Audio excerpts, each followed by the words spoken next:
ধৈর্য তো অনেক ধরলাম, কি লাভটা হয়েছে?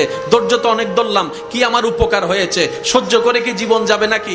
আপনার মনে প্রশ্ন যখন আসবে আপনি বুঝে নেবেন এটা আপনার মনের প্রশ্ন নয়, এটা শয়তানের প্রশ্ন আপনার মনের মধ্যে ঢুকাই দিচ্ছে, যেন আপনি অধৈর্য হয়ে আঘাত করে ফেলেন। কারণ মিস্টার শয়তান ভালো করে জানে আল্লাহকে পাওয়াই হচ্ছে বান্দার কাজ, আর আল্লাহকে পাওয়ার জন্য বান্দার যতগুলা কাজ আছে সবচাইতে হাই লেভেলের অন্যতম একটা কাজের নাম হচ্ছে ধৈর্য।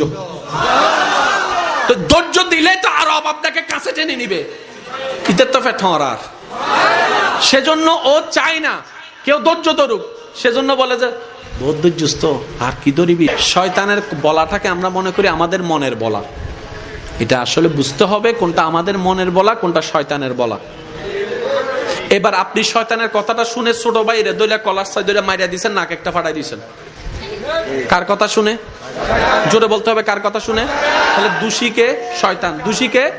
এবার যখন আপনার হাটহাজারির পুলিশ আসলো, পুলিশ এসে যখন আপনাকে গ্রেফতার করতে চাচ্ছে, আপনি বলবেন যে স্যার আমার কোনো দোষ নাই, উইথের দোষ কার? শয়তানে হবু দাঁড়িয়ে কি জিরে। আমি কি বুঝাতে পারছি? ঠিক একই ক্যারেক্টারটা শয়তান হাসরের ময়দানেও করবে। আমরা যখন বলবো আল্লাহ নামাজ শয়তানে পড়তে দেয় নাই, শয়তান ডাইরেক্ট উল্টে যাবে। আমি কি বুঝাতে পারছি আমার যুবক ভাইদেরকে কথা? ও একটা দোষও নিবে না, ও বলবে যে আল্লাহ ও আমার কথা শুনবে কেন? তুমি না খাওয়া, ও তো তোমার কথা শোনা দরকার ছিল, আমি তো ওরে খাওয়াই না, ও আমার কথা শুনলো কেন? ডাইরেক্ট ফল্টি মারবে। তো যে ফল্টি মারবে তার দলে যাওয়ার কোনো দরকার।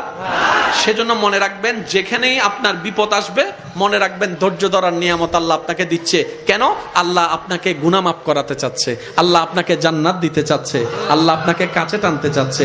মনে রাখবেন যাকে রব ভালোবাসে বেশি তাকে কষ্ট দেয় বেশি, যাকে রব ভালোবাসতে চাই বেশি মুসিবতে ফেলে বেশি। আল্লাহ তুমি ভালোবাসলে কষ্ট দাও কেন? তুমি ভালোবাসলে মুসিবত দাও কেন? তুমি ভালোবাসলে